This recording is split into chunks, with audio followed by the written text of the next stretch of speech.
FreshPod is created for industry professionals and is intended for educational purposes only. This content is not designed for patients or consumers. I think coming from the hospital environment, as John and I both have, it's a hard place to work. It's a place of great reward personally and great purpose, but it's difficult. And what can help healthcare practitioners of all stripes get through that journey is the camaraderie that you have with your team members. Now, if you're someone who's come up through that environment and then you take on the challenge, the exciting challenge of opening your own business, all of a sudden you're isolated and you lose that community. That was something we recognized early on. And we have, again, found that positive feedback loop of the more we create a kind and empathetic, safe space for people to connect with like-minded individuals, the more people join. And the more people who are drawn to that sort of culture and environment join. Welcome back to FreshPod, the place for healthcare professionals who want to grow their business with purpose, power, and community. I'm Loz McGlynn, and today's episode is a little bit different. We're pulling back the curtain on how Fresh Clinics really began and the two doctors who started it all. If you've ever wondered where the heart of Fresh Clinics comes from, why we care so deeply about nurse businesses, compliance, and ethical care, you're about to find out. Because today I'm sitting down with the Johns, Dr. John Holbrook and Dr. John Delaney, co-founders of Fresh Clinics and longtime friends who turned a shared vision into something pretty special. Let's get into it.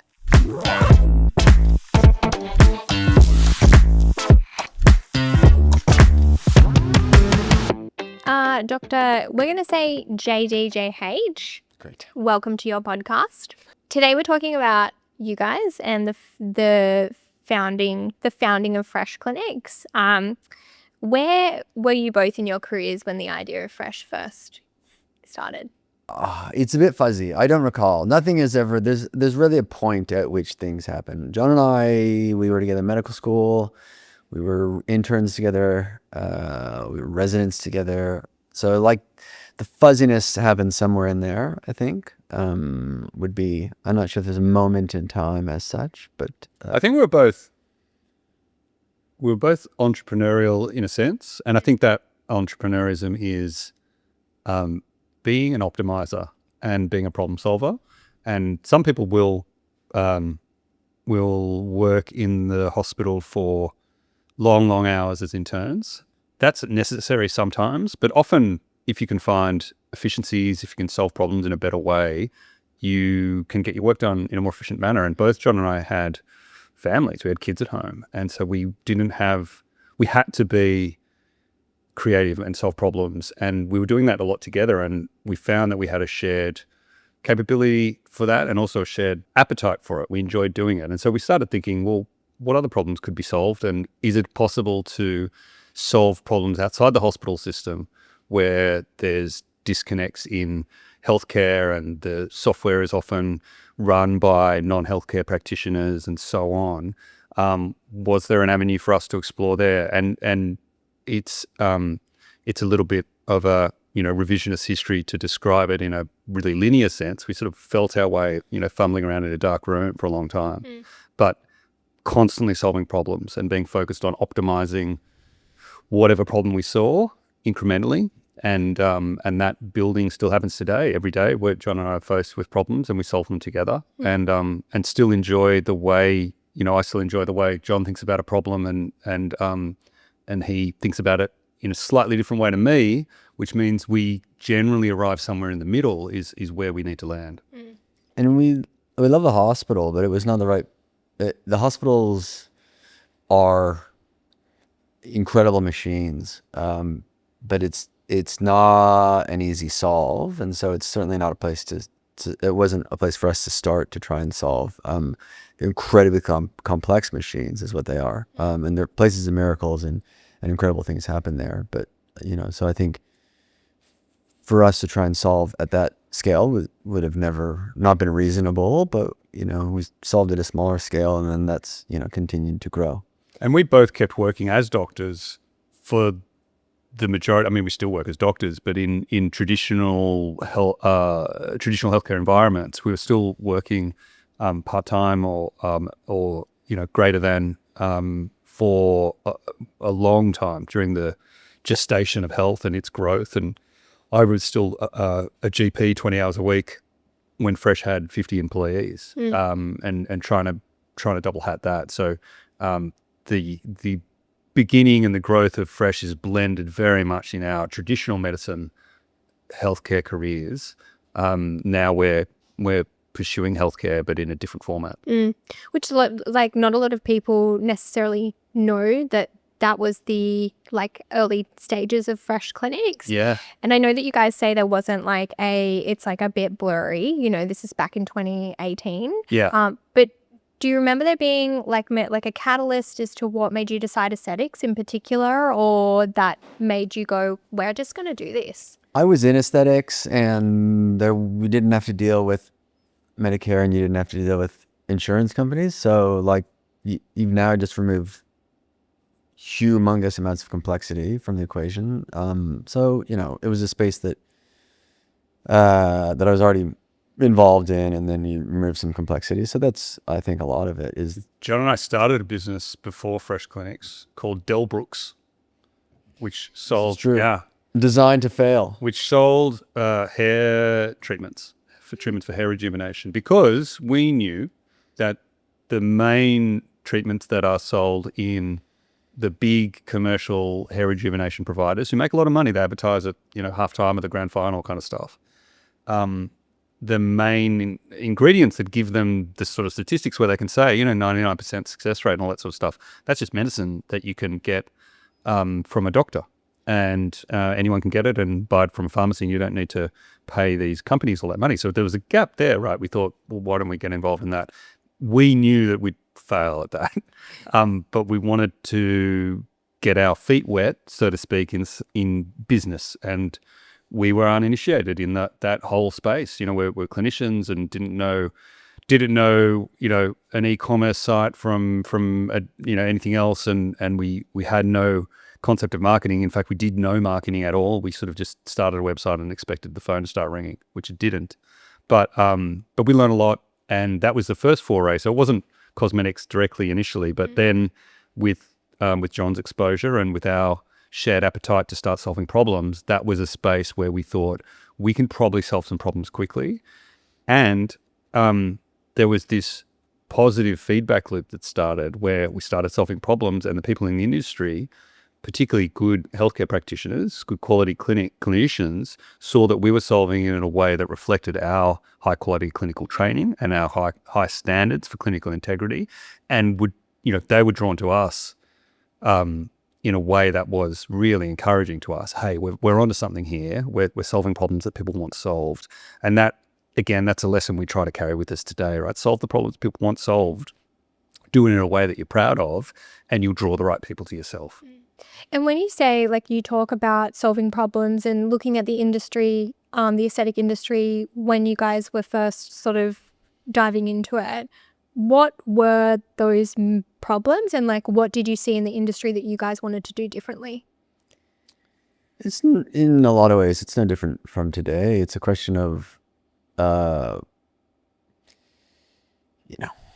what is the need, and from a regulatory perspective, and sometimes it seems like parts of the industry may not have always been so tight on compliance, and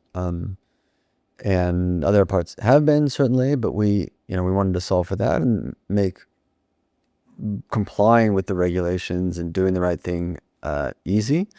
Connecting with a doctor, making that easy when things go wrong, making sure that is easy, and that the doctor that you're connecting with has experience in managing the complications that you may have. And so still fundamentally the same problems that we're solving today.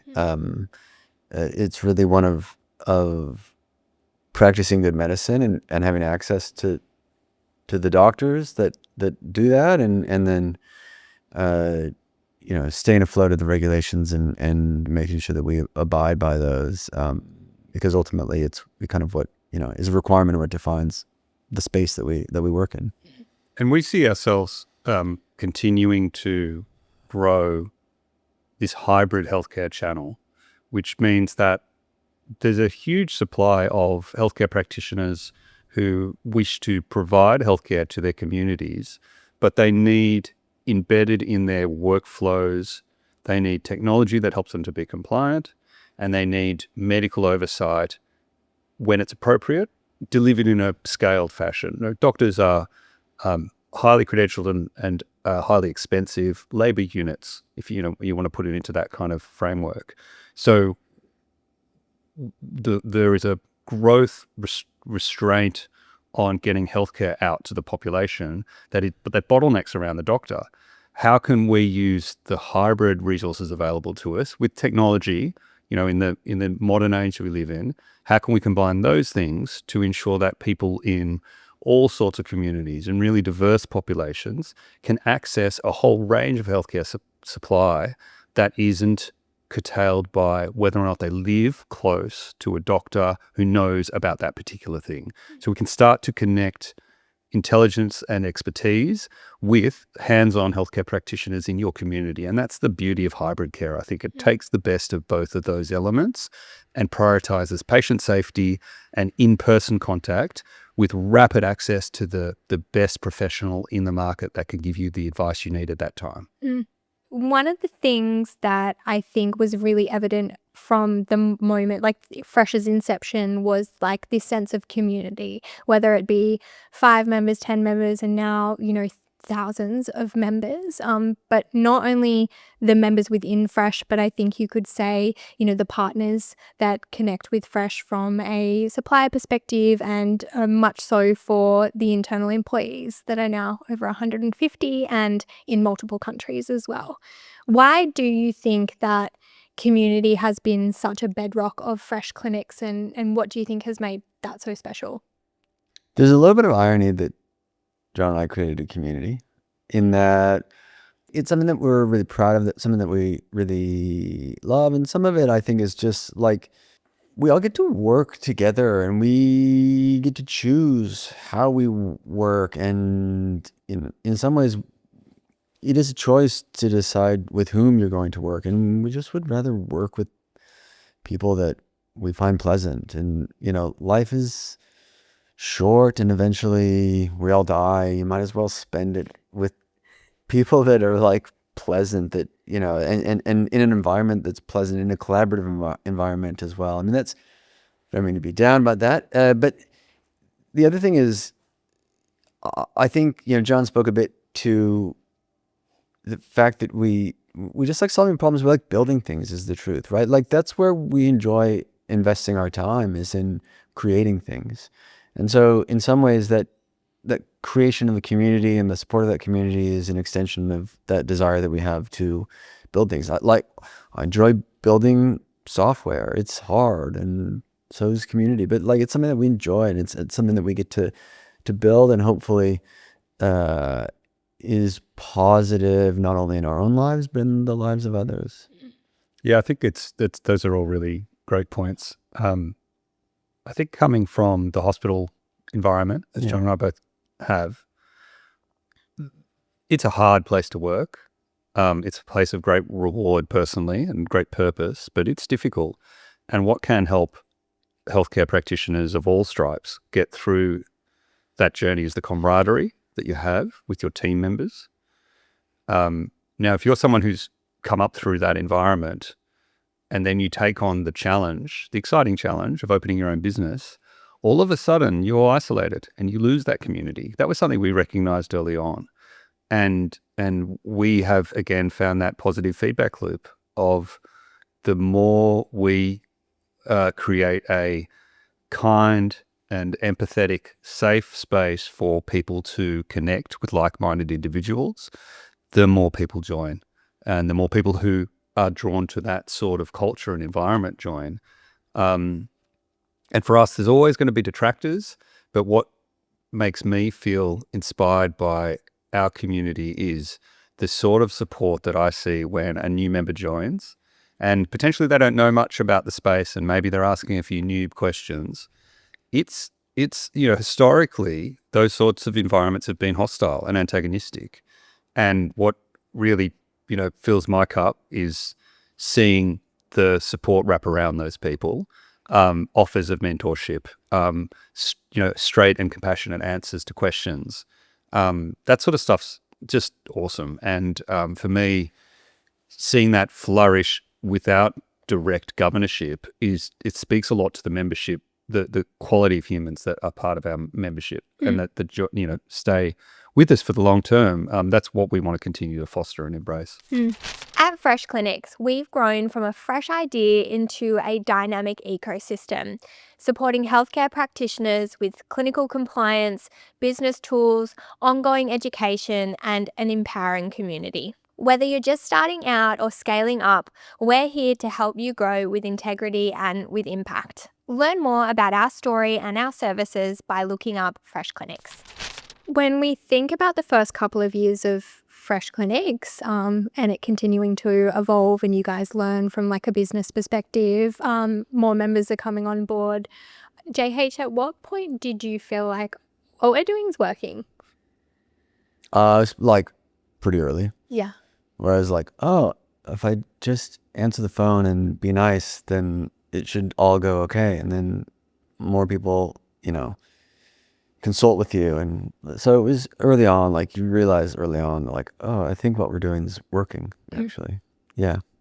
Yeah, I think there was a moment, I can't identify a specific thing, but just hearing John saying answer the phone and be nice, there was a moment where I think just recognizing the effort that our members put into running their business and how hard they try to get a patient in the chair, that we represented a part of that patient's journey through this business that someone else had set up.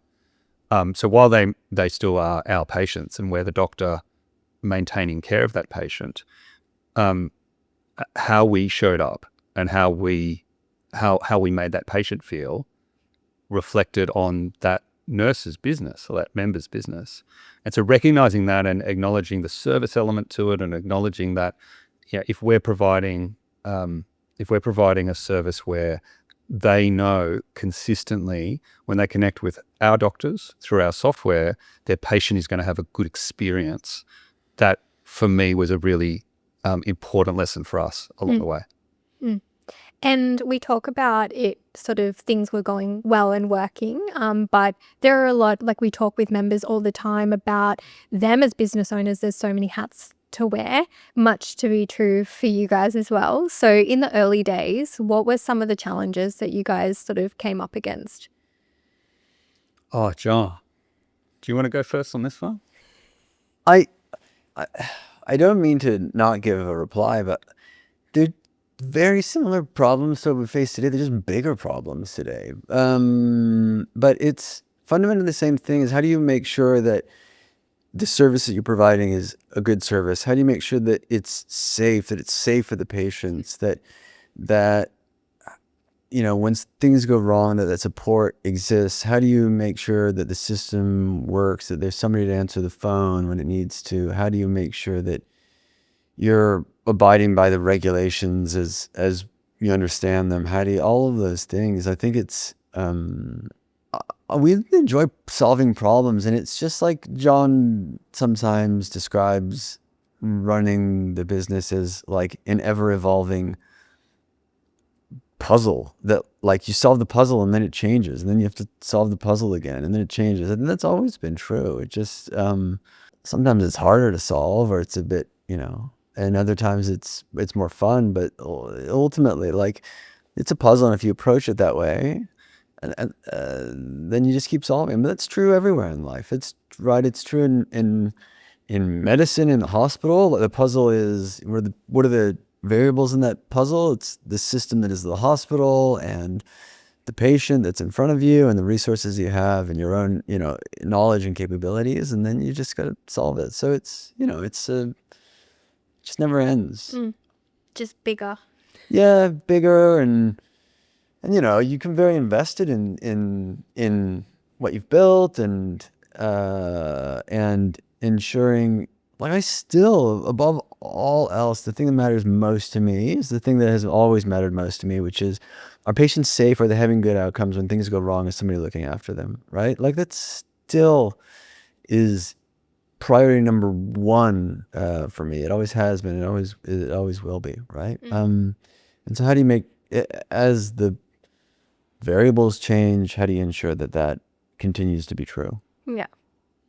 Yeah, I think John's absolutely right. The some of the subtle differences that I've noticed. I mean, the early days there was a challenge of just not enough time in the day. I mean, that challenge still exists, but it's of a different flavor, because I would be working a night shift and then coming home and trying to put together a software system or negotiate with the supplier or so on. I remember I did an ED night shift and there was a really bad outcome at the end of that shift. And then I walked from the emergency department to a cafe where I met a pharmaceutical rep for a cosmetic company, and we were talking about that. And the context shifting was really hard. And in the early days, the dream is just that, and you've got fire in the belly from the ambition. Now there's more concrete evidence points of success, but then you've got things to lose, right? So then there's stresses that come from those challenges around how do you protect then what exists, and how do you make sure that the members who are part of our network are here because we're providing the best value to those members, and it's unquestioned that we're the undisputed provider of best value for anyone who joins us. That continues to be our focus. I think the other thing that's changed is back when it was just John and I. And that was awesome because we just worked relentlessly on problems together, segmenting our responsibilities and skill sets very naturally into what we each picked up.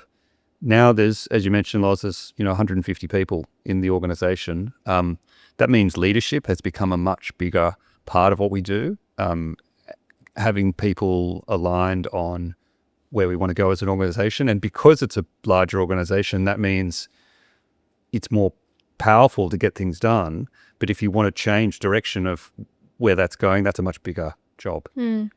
So some of those challenges are things that I've enjoyed learning about and trying to get better at, and represent that part of that ongoing puzzle that keeps evolving, and we keep changing. We keep trying to solve. Yeah, absolutely. And JH, you spoke about patient care being at the forefront of everything that we do, and especially you. I, even prior to joining Fresh, had countless stories of injectors that I worked alongside that would tell me how you would support them in providing medical oversight. And we recently did a member survey where we asked multiple questions. We wanted to understand what support that we could continue to provide them and what that looked like. But within that survey, we also asked everyone what was their primary reason for joining Fresh. And 80% of our members said that compliance and medical oversight was their reason for joining. We spoke about community, and 63% said that community was, and then 55% said our training. So it definitely rings true to our members that is at the forefront. It's nice because it has been and continues to be a lot of work. There's an emergency line that comes straight to me that every single patient gets that number. And it rang on Sunday night at 11 o'clock at night. And it wasn't an emergency and it was fine, but someone's got to take that. Someone's got to, look after that. It's a lot of work. So it's nice that, that's true. We are currently sitting with 5 phones and 3 are John Holbrook. So I think that's really evident, and we hear it all the time. Yeah, that should be clearly understood by all.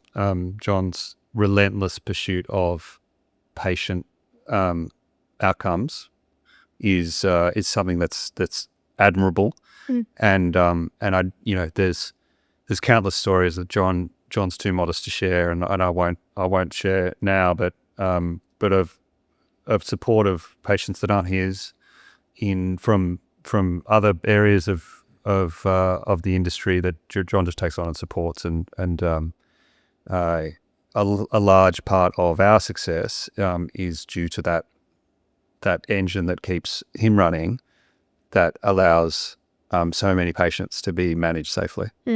How do you view fresh clinics today, despite there is increasing industry scrutiny and also the regulatory changes? Yeah, I mean, I'll dive into that one first if I can. Yeah, I think regulatory scrutiny is great. I think we as an industry should welcome it. It is the marker of a maturing industry. For us, clarity over ambiguity is key. We want to be good partners with the state and federal regulators. This is an industry that's contributing almost $1 billion worth of economic activity to Australia. There's over 10,000 people in Australia employed in this industry. 90% of the businesses that we support are female-owned and operated. So there's a really good news story here. Complication rates are comparable with worldwide benchmarks. Where there are issues in the industry, inevitably they're unregulated operators using unlicensed product in clinics that are not supported by any of the major supporters of independent clinics. So the system itself is working. It's these outliers that we encourage the policing of. And so regulation is welcomed. We speak regularly with the various bodies that hold authority across this space and partner with them to ensure patient safety and regulatory compliance. The industry itself is still growing, both in size but also in maturity.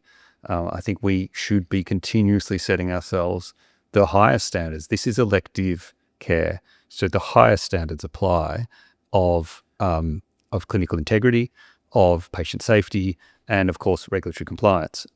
It's our vision that we can provide all of those things and continue to expand the scope of healthcare that can be delivered through these hybrid channels to ensure that patients can access treatments that they desire, that they can discuss with their healthcare practitioner in a beautiful environment that is close to their home. Amen. Well said. You have both spoken about wanting to evolve the industry, both from, I guess, an aesthetic perspective, but we touched on hybrid healthcare. What changes do you both most want to see, say, in the next 5 years, and how is Fresh playing a role in that? I can answer a little bit of that. It's not even the industry as much as it's an interesting moment in time. For a variety of reasons, patients are increasingly well educated in terms of their own health and healthcare. And once upon a time, doctors were essentially the keepers of knowledge, right?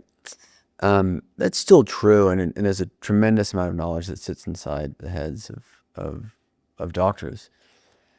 But I or anyone can pull out my phone and ask ChatGPT about some obscure medical topic, and it will almost certainly give me more information than what most doctors know about that obscure medical topic, right? So that's changed, and it will continue to change.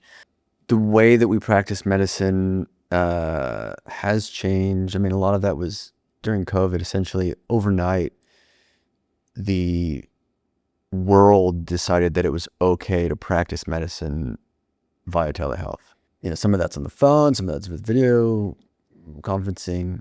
So that happened overnight. Obviously, the circumstances there were unique, and hopefully don't have to be repeated. But that happened, right? And patients want to have pleasant interactions and kind of want to be met where they want to be met. And so all of these things are happening at the same time. And so how do you then, it seems an interesting opportunity to say, okay, well, what does good look like in this space, right? During COVID, everyone had to very quickly figure out what good looked like. But actually there's an opportunity to say, well, what does good look like in terms of practicing medicine with components of telehealth in it? And one of the things that we think that we've done well is the hybrid model John's talked about, right? That there's a healthcare professional that is seeing the patient, is with the patient, and then they're further supported by someone who has expertise in that particular field. And I mean, just the example of complication management, right, 20 years ago, we just couldn't support as wide a variety of things because that reach wasn't there. And now, an individual doctor can sit there and help to manage a complication that's happening, in Perth, and then 10 minutes later in Sydney, right? It's a vast distance. But it not only can it happen, it does happen, right? So that's all happening. And so how do we then look at what is happening and the opportunity, which is, well, amazing, actually.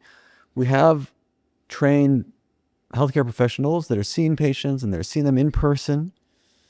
And then how do we couple that with good medical practice that's, where appropriate, it's supported by telehealth to make sure that, in a way that patients receive excellent quality care, but also in a way that they like, that suits them as well. And also, when we speak of the hospital environment, and then I'll go to you, JD, but people think of the hospital environment as therapeutic. You're going there for something therapeutic, but we are now starting to speak about what about preventative, proactive healthcare as well, and what does that look like? There's a slice of, there's illness medicine that's always existed. Yeah. Right. But as John and yourself, Loz, alluded to, the last 20 years has been a democratization of medical information.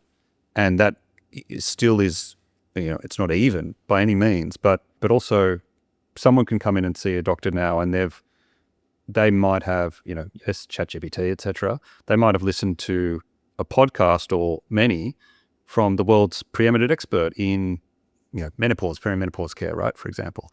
So people can be educated, not in a way that is to be condescended to, but in a way that is admirable. People are informing themselves on what's going on, and it's scientifically literate and it's evidence informed. And people then have a consumer patient preference, this hybrid consumer patient that has emerged that didn't exist 20 years ago. Nobody came in to a GP's practice and asked for their antihypertensive by name, maybe in America, but right, there wasn't a consumer preference that was established around that. You just, okay, I'm on X. My doctor said that that's the one for me. But people now are coming in and they want certain medicines that have a consumer profile by name.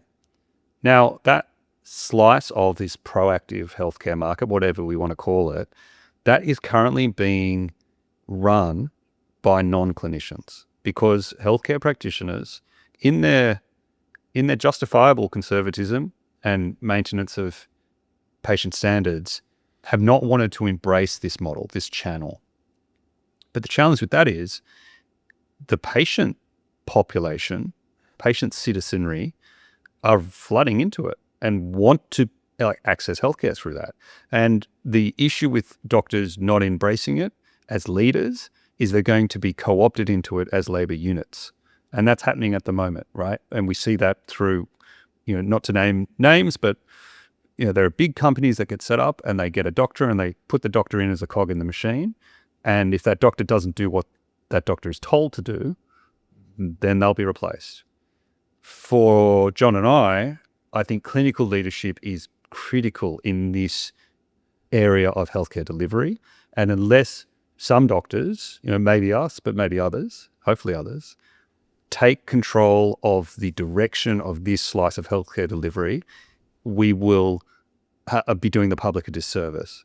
It's our view that by combining the elements of really great clinical governance with great technology and an innovative mindset, we can start to deliver this healthcare in a way that supports really great patient outcomes and is connected to traditional medicine when it needs to be, because we know that infrastructure. We know how to make appropriate referrals. We know how to manage follow-up of patients. We have the capability to plug into the various entrenched legacy systems of pathology and imaging and so on. That's information that's hard won. We have that when we build with our company with that sort of clinical governance baked into the very essence of it. And when you partnered that with a member base who their motivation for becoming aesthetic practitioners was because they wanted to empower their patients and make them the best versions of themselves, you've got patients who are seeing those practitioners because they trust them. They're confiding in them in things outside of just, potentially an aesthetic treatment. And so you've got a community of really connected members within Fresh that are happy to share experiences and to really, take this idea and implement it and look at things. We look to the US often. JH, you speak about this, is the way that the industry is heading in the US is that medspa model. And so to see that here and in the US, we've got US members as well, is really exciting. Yeah. So, yeah. Absolutely. Love it. Right now, what are you both most proud of when you think about Fresh and what you've achieved in the last 7 years? I'm very proud of the something from nothing of it. It was John and I had some butcher's paper, and now we sit in a beautiful office, having a conversation with a lovely person, and all of it seems at times like a bit of a dream.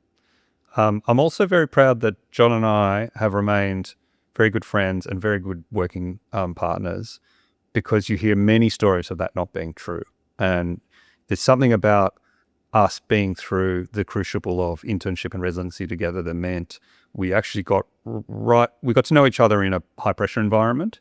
And therefore, when we're making decisions under pressure, we maintain that respect for the other's opinion, even when we differ, which we do, that we maintain that respect, and together we collaborate on where to go from there. So I think those are, I know you said one thing, but those are the two things I'd nominate. Well, you stole my next question, so. It'd be remiss of me not to double down on that. I'm proud of that too, John. It's true, actually. We've been working together for a long time and known each other for a long time, and we work in very similar ways in some ways, and we work in very different ways some ways, and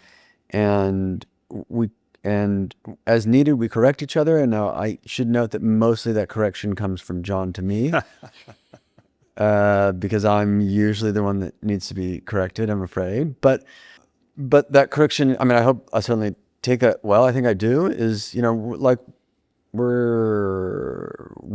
a lot of respect for each other, for the work that we do, for the similar ways that we work, for different ways that we work. So I definitely agree with that. And then very much something from nothing, and we've built. I hope we really do make a difference in the care that people receive. I hope that people find that they do love being part of a community that. I hope that's true. For anybody that is listening, whether they are a current, future member, if they are a partner with Fresh, or if they are a team member or future team member, what is something that each of you would want to know when they think about Fresh Clinics? Yeah, great question. If people think about Fresh Clinics, I hope that they feel that it is an authentic community, an authentic place. And however you connect with us, I hope that comes through. We are trying to build a place where high quality individuals can do great work and feel purpose. And we're trying to ensure that we're a place of equity and inclusion for diverse people with diverse experiences. It's not important that you're the best. It's important that you bring your best. There's a lot of things I could pull from, but for a long time, John and I talked about waiting for the second marshmallow. So there's a Stanford study that was done 70s, I think, maybe before the 70s. Anyways, I won't get into it. But the point being that they made some kids, they offered them a second marshmallow if they could wait for a second marshmallow, and they then studied these kids longitudinally and found those that could tended to do better in their lives from a economic perspective and so on and so forth. And so I think hopefully in that same way that we're authentic, that we're a principled place, right? That things like that matter, that right is actually like that we live by principles, that it is a place that those principles govern the decisions that we make, and whether it's waiting for the second marshmallow or being authentic or being humble. I mean, I agree. I have that those qualities are shine through. It's important to us, both individually and then by extension, then as an organization, you get to choose the people that you work with in that environment, and it doesn't happen naturally. You got to work at it. And so hopefully that is true, that those principles are part of the organization that is Fresh Clinics. JD, thank you so much. Massive congratulations on everything that you have built in the last 7 years. We are in our head office at the moment, and there's not one employee that we don't work alongside that isn't proud to be a part of the Fresh Clinics community, and members listening as well. I know that rings true. It's been a privilege for me to sit down and have this conversation with you guys, so thanks so much for your time. Thanks, Loz. Thanks, Loz.